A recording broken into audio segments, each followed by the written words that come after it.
ప్రస్తుతం మనతో పాటు వి హనుమంతరావు లైన్ లో ఉన్నారు. వి హనుమంతరావు గారు చెప్పండి, ఏం జరిగింది నిన్న సమావేశంలో, ఏం జరిగింది, దాడి జరిగిందని చెప్పేసి కొన్ని వర్గాలు చెప్తున్నటువంటి జరగలేదండి. పాయింట్ ఏంటంటే ఎన్నికలు వస్తున్నాయి, ఏది రేపు మున్సిపల్ ఎన్నికలు జరుగుతాయి, ఎవరికి వాడు టికెట్ల గురించి వచ్చిండ్రు. అందులో నేచురల్ గా కొందరు మాట్లాడుతుంటే కొందరు పసంద్ కాదు మాట్లాడతారు. దానికి ఏదేంది పోయేదేంది. యాక్చువల్ గా ఎవరైతే పిలిచిండ్రో, ఎవరు పిలిచినా మేము మున్సిపల్ కౌన్సిలర్లను, ఎమ్మెల్సీలను, ఎమ్మెల్యేలను, అదే విధంగా కార్పొరేట్ చైర్మన్లను ఇచ్చినాము. ఎవడు పడతాడు వచ్చి మాట్లాడితే దానికి ఇక జవాబు ఉంటుందా అనేది పాయింట్. అంటే ఇప్పుడు ఏదైతే జిల్లా స్థాయి కమిటీ, విశిష్ట స్థాయి కమిటీ జరిగిందో నిన్న, దీనికి సంబంధించి దీపాదాస్ మున్సి, అలాగే పిసిసి చీఫ్ మహేష్ కుమార్ గౌడ్, అలాగే పొన్నం ప్రభాకర్ కూడా రావడం జరిగింది.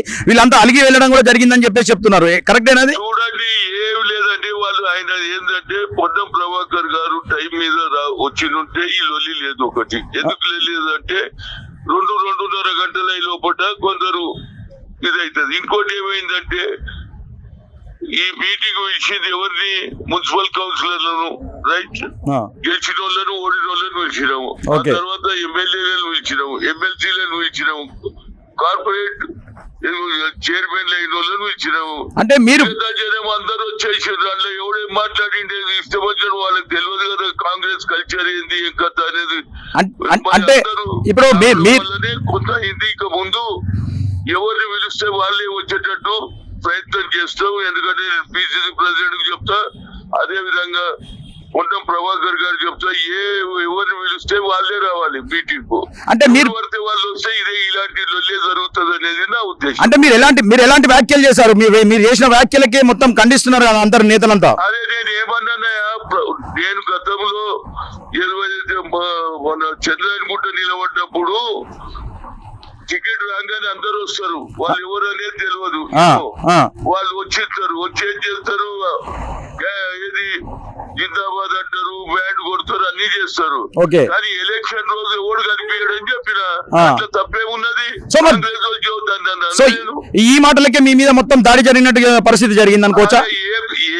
ఎవడో లొలి పెడతాడు, దానికి జవాబు ఏంటంటే ప్రజాస్వామ్యం లొలి పెట్టిందే మీరు రాస్తా అంటే దానికంటే ఇంపార్టెంట్ రేపు ఎన్నికలలో చెప్పిండు కదా, ఎవడైతే కార్యకర్త బస్తీలలో తిరగాలి, రాష్ట్ర ప్రభుత్వం చేసే అభివృద్ధి కార్యక్రమాలు బస్తీలలో తిరగాలి, గాంధీ భవన్ కు తక్కువ రండి, బస్తీలలో తిరగమనేది దాన్ని మేము హైలైట్ చేయాలి అనేది మా ఉద్దేశం. అది కూడా అదే చెప్తాం. మీపై ఏమైనా దాడి జరిగిందా? మీపై దాడి జరిగిందా? కుర్చీలు ఎత్తడం కానీ అలాంటివి ఏమైనా జరిగిందా?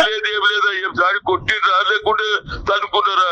మీ మీడియాలో పని ఏం లేదు, ఎంతసేపటికి కొట్టిర్రు, దాడి అయిపోయింది, ఇవే రాస్తుంటారు. అదే ఏదైతే ప్రభుత్వం మంచి పనులు చేస్తుంది, బస్సు ఫ్రీ ఇచ్చింది, అదే విధంగా 200 మీటర్ ఎవడైతే తక్కువ కలుస్తాడో వానికి ఫ్రీ ఇచ్చినాము, 500కే గ్యాస్ సిలిండర్ అన్నాము. అదే విధంగా ఈ రైతు కూలీలకు కూడా సంవత్సరానికి 12,000. అది మనం ప్రచారం చేయాలి బస్తీలలో. కాంగ్రెస్ పార్టీ ఇచ్చిన వాగ్దానాలు అదే విధంగా పూర్తిగా రైతులకు ఎక్కడ అన్యాయం జరగకుండా వాళ్ళ రుణమాఫీ చేస్తామని ప్రభుత్వం చెప్తుంది, ముఖ్యమంత్రి చెప్తుంది. కాబట్టి దాని మీదనే కార్యకర్తలు బస్తీలలో తిరిగి ఇంటింటికి తిరిగి పండించే ఎవడైతే క్యాండిడేట్ అనుకుంటాడో, నిలబడాలి అనుకుంటాడో వాడు బస్తీలలో ఎక్కువ తిరగాలి. అక్కడ లోకల్ గా వాటర్ ప్రాబ్లం ఉన్నదా, లైట్ ప్రాబ్లం ఉన్నదా, డ్రైనేజ్ ప్రాబ్లం ఉన్నదా, ఇవాళ ఎవరు మేయర్ గారు ఉన్నారు, ఎవరు ఆమె మన హైదరాబాద్ విజయలక్ష్మికి చెప్పండి, పనులు చేయించుకోండి, బస్తీలో తిరుగుమని హనుమంతరావు అన్న ఆలోచన ఉండే. కానీ ఆ చిన్న పొరపాటు కూడా కాదు. అందరూ వస్తారు, టికెట్ దొరకగానే అందరూ వస్తారు, డబ్బులు కొడతారు, కానీ ఎలక్షన్ రోజు ఎవరు కనిపించారు అని చెప్పిన మరి ఎందుకు మీ వ్యాఖ్యల అనంతరం ఏదైతే పిసిసి గానీ, దీపాదాస్ మున్సి గానీ, పొన్నం ప్రభాకర్ గానీ ఎందుకు వెళ్ళిపోయారు మీ మీటింగ్ మధ్యలో నుంచి? అదే ఏం మాట్లాడతారే, ఇప్పుడు నువ్వు అడిగినావు, నేను చెప్పిన ఈడటోడే లేకుంటే లొల్లి పెడుతుంటే ఏం చేస్తాడు? ఆయన ఏం చేస్తారు, దీపా మున్సి ఏం చేస్తుంది, ప్రభాకర్ ఏం చేస్తాడు, మహేష్ ఏం చేస్తాడు? ఒకసారి లొల్లి పెడుతుంటే దాన్ని కామ్ చేయడానికి ప్రయత్నం చేస్తాం. దానికి మీరు అడ్వాంటేజ్ తీసుకొని ఏదో మాట్లాడుతుంటారు. కొట్టుకున్నామా, తట్టుకున్నామా?